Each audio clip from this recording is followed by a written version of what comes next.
Welcome to the channel. This is a collaboration. You have an opportunity to win a $100 gift card to an awesome store. I'm going to walk you through a lesson of writing strands. Stick around for all of the details.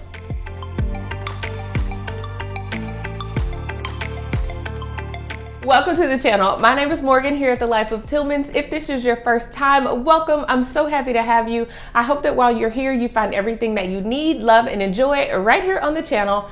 Don't forget, click that subscribe button and that notification bell so that you do not miss any of the videos uploaded here. If you've been with me before, welcome back. I am so happy to have you.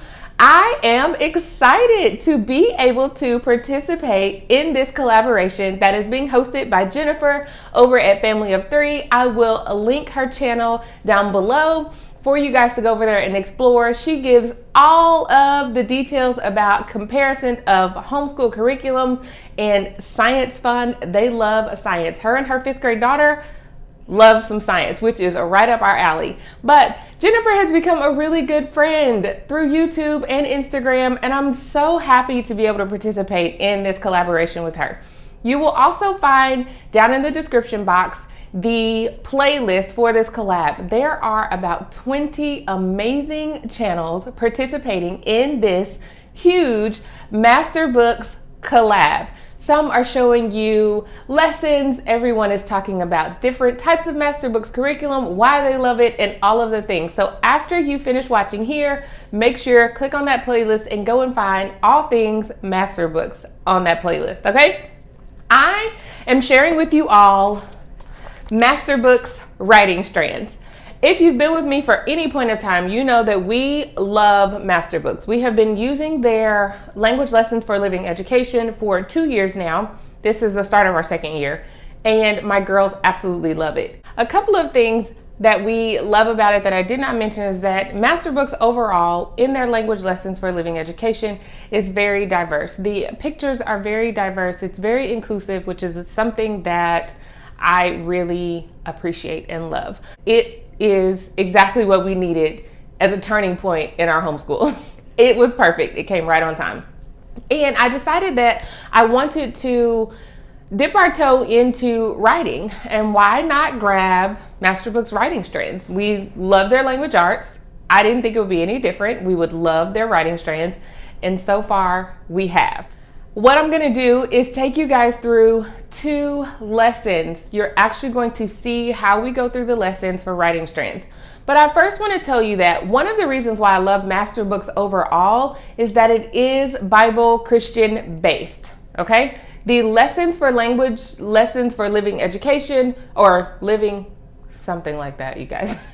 The lessons are very short, they are very concise, they are very easy to understand. It gives us an opportunity to go through the lesson and then expand on it if we need to or if we want to. And sometimes we don't even need to. It adds in a variety, it keeps those Bible stories in there, and so we love the language arts. Writing strands has been amazing. I will link the video down below where I introduce all of our family subjects, and you can take a look at that where I talk more about writing strands. But I wanted us to do more writing. I feel that writing is very important in our educational journey. Major. Putting together and formulating correct sentences, knowing parts of speech, knowing how to analyze and assess and critique, or whatever you want to call it, documents and books, literary work, like all of the above, writing is major. I have one of my daughters who has been a little resistant to writing. However, since we have started writing strands, no, they are really enjoying it. It is going so well, and it's not long, drawn out, boring. It's awesome. I'm gonna show you guys how we go through a couple of lessons. Another thing that I really like about it is that each day, each lesson builds upon the previous. So your child is getting a full view within these steps of what they need to do to slowly and gradually increase their writing capabilities, which is perfect. We are doing the beginning level, and there are 4 levels. So there's beginning and beginning 1, beginning 2, then there's I think intermediate 1 and 2, I believe, are the 4 levels. And we've enjoyed it. So don't forget, stick around for the video. Don't forget to look in the description box for all of the details as to how to correctly enter for a chance to win the $100 gift card to Christian Books. Three winners will be chosen to receive that $100 gift card, and you do not want to miss out on the opportunity. And we are about to get started with a lesson. The first thing I do when we are about to start a writing strands lesson is I go through and just kind of review what we did. And I will link the flip through that I did of the writing strands curriculum down below for you all, but there is preparation, and I like to make sure that I'm prepared and I refresh myself on what the lesson will be covering. We are on day number 6, and this is like Monday for us, and day number 6, and we're talking about Adam and Eve, main ideas and characters as we go through and study. This is a discussion page, and we may try to go into day 7. We will be reading Genesis chapter 3, verses 1 through 24. And I may go ahead and read that today and get started on this. It just depends on where we go with our discussion on this. 1 day a week, we do 2 days worth of lessons. I only purchased 1 copy of this book of the writing strands, and I just make copies for my girls, and I do it for them weekly. So within this packet, they have day 6 through day 10, and that is for our 2nd week. And that way they can have everything that they need for this week all in 1 packet. Now I'm going to sit this out for them with a pencil. And this just helps to keep them in order. Right now they're downstairs doing some coloring, but I'm gonna call them up. And while we are working on our writing strands, my tot will likely be sitting here doing ABC Mouse. So here we go. So we are on day 6, and each of the girls has their own copy so that they can read along with me. First here, we're gonna read the objectives, girls. It says, learn about the importance of characters in biblical accounts, learn about the Bible's message, learn the difference between fiction and nonfiction, read the assigned Bible passage, discuss the Bible passage, write sentences with adjectives that describe characters, and read and discuss an assigned book, which is your teacher's choice. However, you guys have your own reading books, right? What book are you currently reading right now? The Who Was History of the World. Who Was History of the World? Maggie, what are you reading right now? Zoe and Sassafras, Bips and Roses. Okay, so we will just use those books as we go through for our different lessons, and I'll describe to you guys and let you know how we're going to be using them. Sound good? Okay, since you're already reading those books, I don't see any point of us starting new books. Yeah, no point of starting new books. Okay, read along with me. Oh, you guys go ahead and put your name and date. Did you already do that? Yeah. No. Go ahead and put your name and dates on your pages. It says your teacher will assign a book for you to read this week. Be sure to finish it before the end of the week. Now, we will set up our own guidelines because you guys are reading chapter books, so you may not finish it by the end of the week. I'm not reading that as much as because I'm tired. Yes, because you're going to bed at night. So we'll play it by ear on that. It says review the questions on reading literature, which is on page 9, and keep them in your mind as you read. Note, this may be a book that takes a full week to read, or one that can be read within an hour, or a longer one that is read a chapter a week for several weeks. So just depending on how thick you guys' books are, that'll determine when we'll switch to a different book, okay, or how often. Okay, so right here, I want you to put the name of your book. Maggie, what's the name of yours? And if you need to go and grab your book really quick, go ahead and do that. That's fine. So you can have. Put Zoe because I don't know how to spell sassafras. Well, where's your book? Grab your book. Go ahead and grab it. You don't have to go down because the book is right there. You have another book right there that says sassafras. Oh yeah. So you have Zoe and Sassafras, and then you said what? Bips and Roses. There we go. Bips and Roses. 4-year-old here is on ABC Mouse. Okay. Who Was History of the World? Who Was History of the World is yours. And Maggie, yours is Zoe and Sassafras. I haven't drawn a Bips question and mark Roses. in a long time. Question mark? I haven't drawn one in a long time. You don't really, when you write, we probably don't really use question marks, huh? That's true. Because I really don't. I mean, I write questions, but like in my language arts book, but I don't actually use a question mark. Because it says write a question. Oh, so you're not using correct punctuation. I mean, I'm using punctuation, but it says write a sentence that is questionable. That is a question. So Yeah. that means you should be putting a question mark at the end of it. I guess I maybe have been doing this. I just don't remember. We'll see, right? So now you need to put the author of your book. Brenna, you'll probably have to go and get your book then because you need to put the author of the book. So who is the author of that book? You know, pronounce the name. Oh, that is Asia Citro. The story is by Asia Citro. Pictures or illustrations are by Marion Lindsay. So your author is Asia Citro. Let's see who's the author of your book. Yes. This is Paula Manzanero. Paula K. Manzanero. We ready now? No. Almost. While you guys are writing your author, I'm going to start reading, okay? I'm reading the Read and Discuss with Your Teacher section. So it says, literature is about characters and their stories. When you read, you are meeting characters who are normally people but may be animals and learning about what happens to them. These characters may go on a journey or they may have a problem that needs to be fixed. You'll be reading a Bible account every other week in this course. The Bible is a collection of books, very similar to yours. Really? Yes, where you talk So about... this is a collection of books. This is a collection of books. It has different stories and different accounts. So this could be considered a collection of different books, okay? The Bible is a collection of books. When you go to the library, you will see shelves full of many different books. The Bible is like a library in that it has many different books inside it. Some are histories, some are poetry, some are letters, but even though they are separate books, these books all work together to tell God's message. There is a helpful guide of the genres of biblical literature in the front of this book, and we'll look at that in just a moment. One big difference between the stories you read and the Bible is that others are fiction and the Bible is not. Fiction is fake or real. Ooh, let's see. What do you think? Wait, I forget. Fiction. I think fiction is fake. I always think fiction fake, nonfiction real, but I remember hearing nonfiction fake. So you're saying fiction is fake, right? You guys are saying I that? think fiction real. I don't know. Okay, let's read. It says, fiction means that the story came from the writer's imagination. So, yes, it's what I wanted it to be. Fiction fake. Fiction fake. That is correct. Some fiction stories are based on true events, but the writer is still using his or her imagination to tell the story.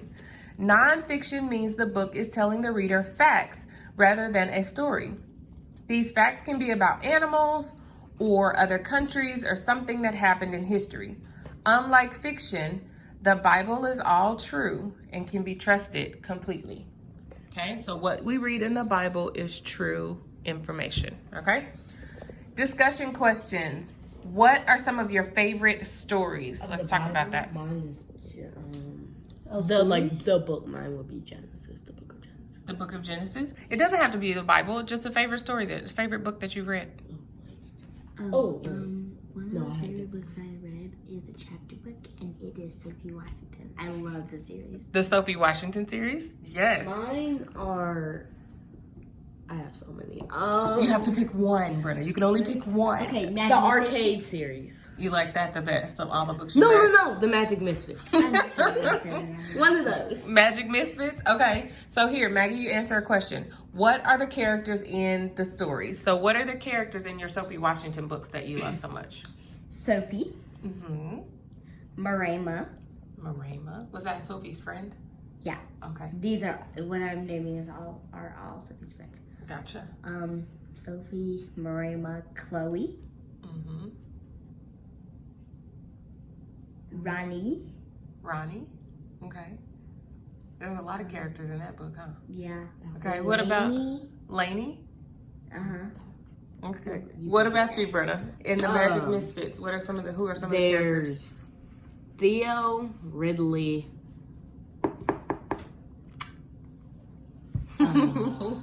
There's Uncle Sly. Uncle Sly. He's so sly. Then there's Callahan, Kilroy. There's a lot of people. There's a lot of people. And okay. there's two other kids that I don't remember the So here's our next one. Tell me what one of those characters looks like, Maggie. One character in your book. What do they look like? Can I go? Valentina, she has long hair. Mm-hmm. She mostly wears cheerleader clothes because she goes to cheerleading practice after school. Ah, she's a cheerleader. Okay. And she has long black hair. And Did she wear glasses or anything? no, Is she tall? Did it say? no, she's not tall. Okay. All right, Brenna. What's one of the I characters? don't really remember. It's been a while since you read those books. Yeah. What about the book you're reading now? Has it described anyone in that book? No, it hasn't. It hasn't described anyone? No. Okay. All right, so let's see. Next question. Maggie, what do they act like? How does one person in the Sophie Washington books act? So Lainey Mitchell, she used to be Mean Girl, and she acted really, really, really mean. She was a mean girl. Mhm. Ooh, that's bad. A bully? She was bad. She turned Sophie into a snitch. Uh-oh. What about, it's okay to tell the truth. Yeah. I know, but the whole school would be calling. That's them okay. a snitch. She was scared. What do I tell y'all? When everybody else is doing wrong, what? Right. You do right. You do right. Yeah, but and that it's- may mean that people talk about you, right? But And that's she, okay. Yeah, she told the principal, and she got sent out to school. There you go. So tell me what one of the characters in the book that you like the most, how do they act, Brenna? So Ridley acts like she's the boss and tries to take over. Ooh, she's bossy. Yeah. Is everybody okay with that? No. No. Sometimes they get along. So what happens to her throughout the story? Just give a few So things. on the third book, there's this guy with a mummy. The guy is innocent. The mummy is doing wrong. Dude, that mommy is creepy. It's creepy. It's a The book dummy. is up there. It's a dummy. It's a It's dummy. dummy. So it's a dummy. It's creepy. Oh, it's creepy. But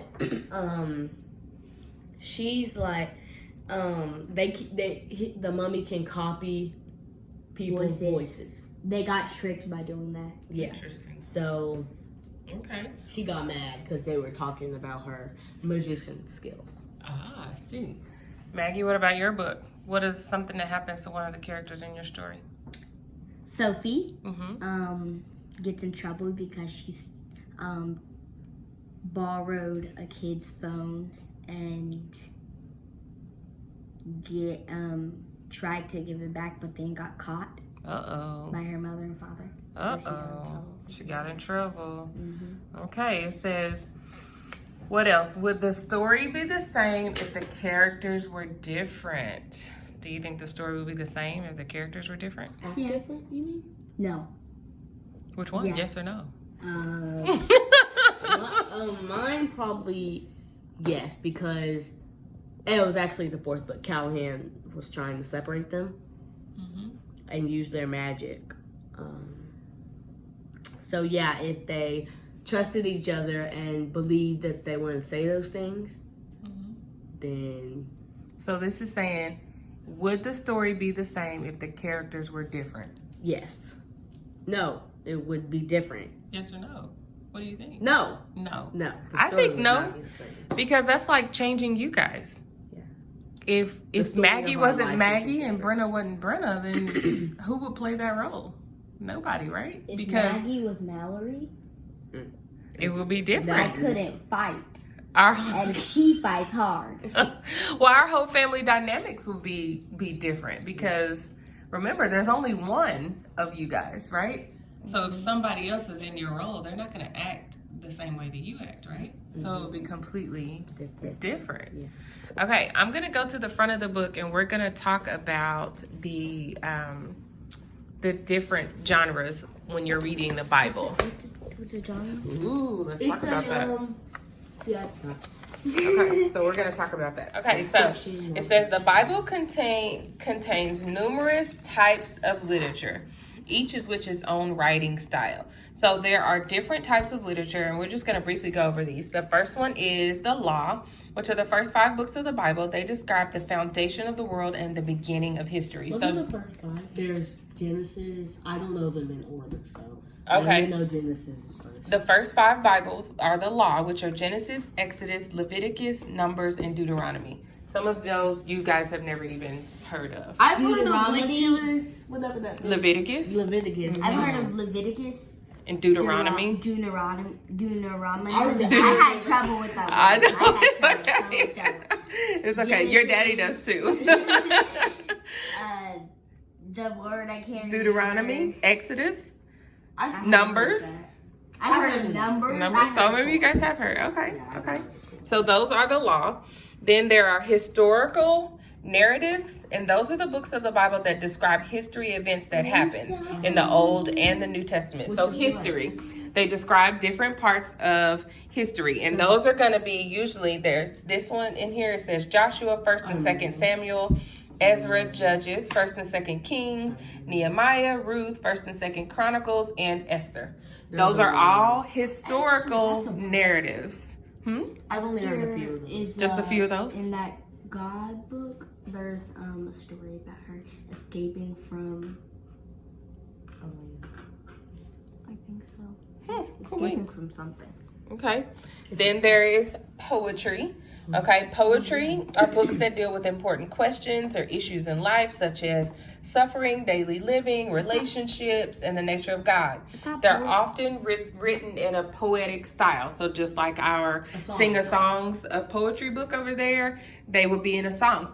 What is, say it again? A song. A song, yes. So what books are you guys read in your language arts that is poetry style? Psalms. That's right. That's my favorite. Yes, Psalms.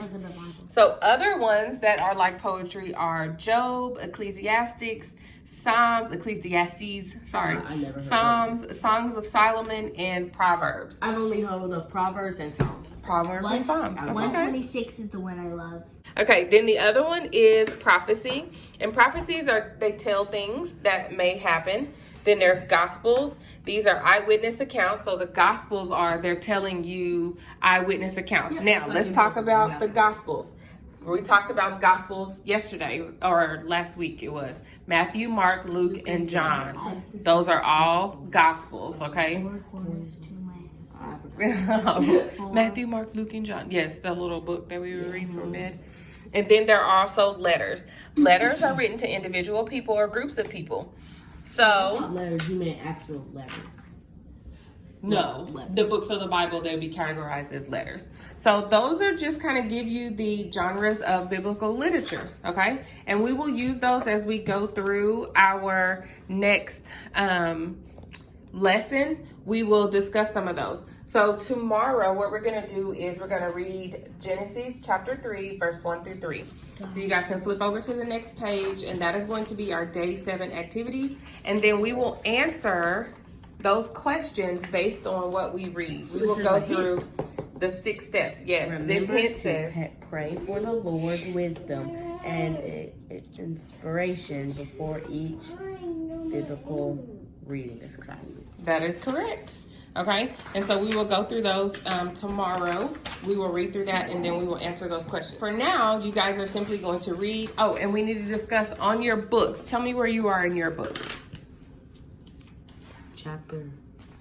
So it's not really chapters. It's just, you see every single page right here. Oh, it has a different event? And then, yep. Okay, so what we could do is have you do like 2 events per week. You would read so many more than that. I would, you're right. Okay, let's see. Let's take a look at this. So we have to figure out a process for you. Hold on to that book for me. Oh, there's lots and lots and lots. Yeah. Okay, what about an event a day? Sure. Okay, and then you could discuss an event. You could discuss those events at the end of the week. And Maggie, let's see, what about... Because that would be good, because last night I only read 2. You only read 2 events? Before I saw that cricket in my room. That's good. 2 more. I have 2 more chapters left. 2 more chapters, and then you'll have to go on to your next book. But that's okay. So we'll just do, Maggie, you do those 2 chapters by the end of the week, and that'll be our discussion for the week on the assigned reading, okay? Because then we will also... I'm sorry. It has 18, not 14. Okay, that's fine. You can still do 2. Is that good? Okay, and then we will use those to go through our lessons. All right? I can't do just 1, 2 chapters in a week. Well, we'll discuss 2 of them then. Okay, good. You're gonna read more than that? Yeah, way Right. more. Okay, so that is our lesson for today. And you guys are just, like, we discussed everything. We talked about the genres. We talked about fiction and nonfiction. Wait, what's the genres again? The different genres, we'll go over them again. It's a lot to remember, okay? But There's poetry. That's one. There's poetry. Historical, yes. I'm gonna have to go back and look myself. How many are there? 5. So 6. So there's the law. The law. Historical narratives. Historical. Poetry. Prophecy. Gospels. And letters. Those are the 6. I should write those down and study them every month. And You then can have, totally like, a do that. definition of it. You can write them. How about this? How about you guys write them on that bottom right end, okay? And that way you'll know. Here they are right here, Maggie. Can I just... The bold ones. Oh, bold ones. Yep. And you guys write that down, and that way we'll have it. You'll have it in front of you for the rest of the week as we go through this week's daily assignments, okay? Okay, we are on day number 2, and I wanted to give you guys 2 days worth of lessons just so you could have a good idea. I say day 2. We're on day 2 of this video, but we are actually on day number 7, lesson 1, and we are about to read Genesis chapter 3, verses 1 through 24. Here we go. The man and woman sin. Ooh, we've read this before, right? The serpent was the shrewdest of all the wild animals. Ooh. Who told you that you were naked? The Lord God asked. Have you eaten from the tree whose fruit I commanded you not to eat? The man replied, it was the woman you gave me who gave me the fruit, and I ate it. So what's happening? He's making excuses. He's making excuses, yes. After sending them out, the Lord God stationed mighty cherubim to the east of the garden, and he placed a flaming sword that flashed back and forth to guard the way to the tree of life. So the tree of life would have allowed them to be able to live forever. But God didn't want that because he just gave them the consequences of eating from this fruit in the garden that he told them not to, right? It says, who is the passage about? So, Adam and Eve. Adam and Eve. I want you guys to write it down. And who else? Who else is it about? The serpent? Does it talk about? It talks about the serpent, yep. So I would put the serpent in Adam and Eve. Mainly Adam and Eve, though. Adam. And Adam, Eve, and the serpent. Yep. And then the next question says, what happens in this passage? So just summarize it. What happened? Adam and Eve ate the fruit and they got banished from the garden. From the garden, that's right. Who told them not to eat the fruit? God. God, that's right. Okay, so we'll write down what happens in the passage. So pretty much, God told them not to eat the fruit, and they did it anyway, and then God banished them from the garden. That is correct. So basically, to shorten it, say God banished them from the garden. After they ate the fruit. Well, you want to include multiple steps if you can, okay? Because then that leaves more questions. So if you just say God banished them from the garden, then the question would be, why? Why did he banish them from the garden? So if you say that Adam and Eve ate the fruit, God told them not to, and then he banished them from the garden, then that gives you a better idea of what happened in the story from start to finish. We are going to talk about what type of passage this was. So Brennan, can you read question number 3? What type of passage is it? Is it historical narrative, poetry, prophecy, a letter, or something else? I think it might be historical narrative. Okay, Maggie, what type of passage do you think it is? From those options, what do you think? What's prophecy again? Prophecy, important questions or issues in life. It deals with certain things or issues in life. Prophecy. You think prophecy? Mm-hmm. Are you sure? Mm-hmm. Okay.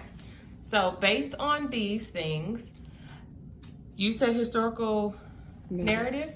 So historical narrative, as it states in our book, says books of the Bible that describe historical events that happened in the Old and New Testament. They primarily cover the history of the Jewish nation and the history of the only Christian church. So, what do you think? Historical narrative?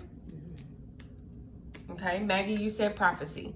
So it says these books record God's messages to the people in the Old Testament as spoken through the individual prophets.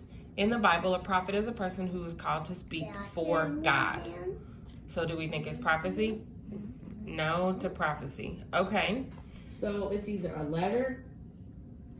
So I think it's poetry. No, it's not. I would say gospel.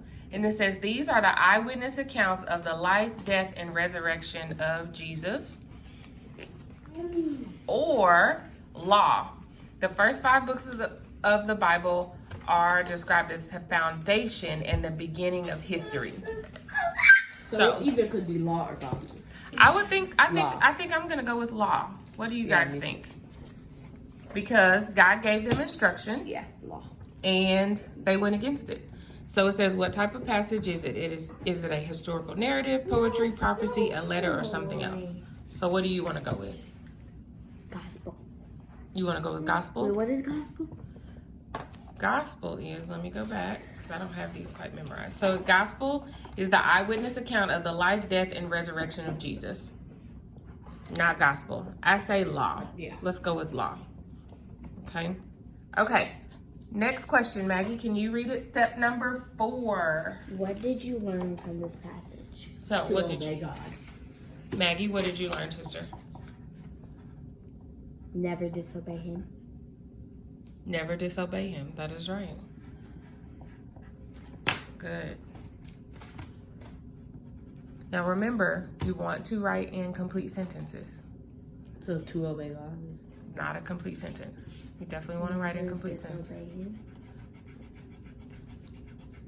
You could say to somebody, never disobey God.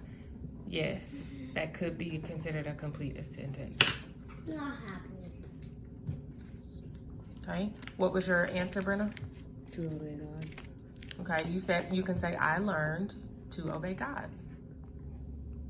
And remember, anytime we write God or Jesus or Lord, it's always capital. That is correct. The whole word? Or just... No, just the first letter of the word. Okay? All right. Step number 5. Brenna, can you read step number 5 for us? Does it remind you of anything else you have read in the Bible? If so, what? Does it remind you of anything else you've read in the Bible? If so, what? So God telling someone to do something and they're not doing it and having consequences. Think about that. I can think of one story. Noah and the... Noah's Ark? Yeah. No, sorry. I meant Jonah and the big fish. Jonah, Yeah, Jonah. Yes, that one. What happened? What happened in that story? He told him to go to a city and... Okay, hold on. So he told him to go to a city, and then what happened, Maggie? He ran away to the ocean, and then Jesus told him to throw him overboard, and they did that, and he got ate by a big fish. So he got on a boat with some other people, right? And they were like, "What is happening?" Yeah, like, what did you do? And he said, "God did." He said God did it. So they threw him overboard, and he got eaten up. Did he die? No. What happened? Because he prayed for forgiveness, like we always have been talking about. And then what happened when he prayed for forgiveness? God told him to fit this fish, to fit the person out. To spit him out. That is correct. Okay. So if you guys want to write what story it reminds you of, just write that. Jonah and the big fish. Got it? Okay. Maggie, I want you to read step number 6. How can you apply what you learn from this passage to your own life? How can you do that? What can you think of? Obey God. You can obey him and do what he says. Okay. What about everyday things that you're doing all the time? What if you don't know just yet, you're learning what God would have you to do? So how are we to follow instructions? How can we do that? Have you read Bible? Right. So what happens if God is sending somebody to take care of you, Maggie? He has people down here on earth to take care of you. How do you let him use people to be the hands and feet of Jesus? What about obeying your parents? Yeah. Okay. So we obey God, right? And my prayer is that every day that I am following what God would have me to do when I'm teaching you guys, when I'm raising you as your mother, when we are doing things and making decisions in our lives. My prayer is that I'm following what he would have me to do for your lives, not what I want to do for your lives, right? So when you are praying about your obedience, you want to be obedient to God, and God would have you to be obedient to who in your lives? Your mother and father. Honor thy mother and thy father. Okay? That's one of the 10 Commandments, right? Ooh, you're right, it is. Okay, so this can help you throughout life. So you can apply stories of the Bible to your everyday lives. It's not just you reading about what other people have done and how their lives were changed. We can always apply stories of the Bible to our own lives. Okay, so I want you all to remember that. Go ahead and answer step number 6. And we are done for the day, girls. One thing that I really like about the writing strands is that each day builds on the other. So the girls are keeping their lessons with them, and they can go back and reference what they talked about. We do a review the next day, just kind of a recap of what we talked about the previous day, so there is no confusion. One thing I wanted to share also is that, you know, memorizing the genres and things like that is not necessary. It's right there in the front of the book. You can read that and reference it every time you need to for each lesson. So far, the girls are really enjoying it. They are liking the discussions that we have with each of the lessons, and we're still working through the books that they will be reading that will go along with it. You do a scripture reference every other week, and then the opposite week is when you focus on your reading book. So I really like that. Since we're already reading, the girls are reading books all the time anyway, we're just adding in another dimension to them being able to really discuss and comprehend the chapter books that they are reading. Don't forget, go down in the description box and read the instructions very carefully as to how you get a chance to enter in to win one of 3 $100 gift cards to thechristianbooks.com. And don't forget to click that subscribe button and the notification bell. Give this video a thumbs up if you enjoyed it. I would greatly appreciate it. And I will see you right back here at the Life of Tillmans for another video next time. Bye.